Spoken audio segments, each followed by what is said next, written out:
Hello అండి. అందరికీ నమస్కారం. నా చిట్టలు ఎంత పెద్దదయిపోయిందో చూడండి. ఇప్పుడే వర్కౌట్స్ చేసేస్తుందంట.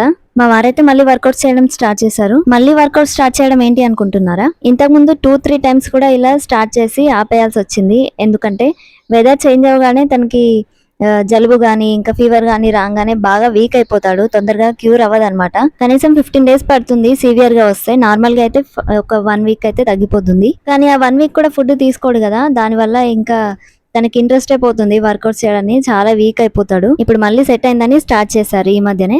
ఈరోజైతే నా చిట్టి తల్లికి మంచిగా 2 జుట్లు వేశాను. చూయిస్తుంది.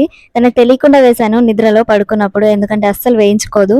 క్యూట్‌గా అనిపించింది జుట్లు వేయగానే. ఇంకా డైలీ అయితే ఏం వేయను. ఎందుకంటే రబ్బర్స్ ఏస్తాం కదా! లాగినట్టు అవుతుంది. వాళ్ళకి గూడా పెయిన్ అయితుందని ఎయలేదు. ఒక్కరోజే వేశాను అంతే. మా వారికైతే బ్రేక్‌ఫాస్ట్ ఇచ్చిన తర్వాత లంచ్ చేయడం అయితే స్టార్ట్ చేశాను. ఈరోజు మిల్ మేకర్, టమాటా, క్యాప్సికమ్ 3 కలిపేసి కర్రీ చేశాననమాట. దాంతో పాటు చపాతీ చేశాను. నా చాపింగ్ బోర్డ్ ఏమో విరిగిపోయింది. సో ఏం చేయాలో తెలియక ఇంకా చపాతీ చేసేది ఉంటే దానిపైన అయితే కట్ చేసుకుంటున్నాను. ఆ మార్బుల్ అయితే నాకు చాలా స్పెషల్. మా తాతయ్య ఒకప్పుడు వర్క్ చేశాడనమాట. ఈ మార్బుల్స్ ఉంటుంది కదా! ఫ్యాక్టరీలో అయితే చేశారు.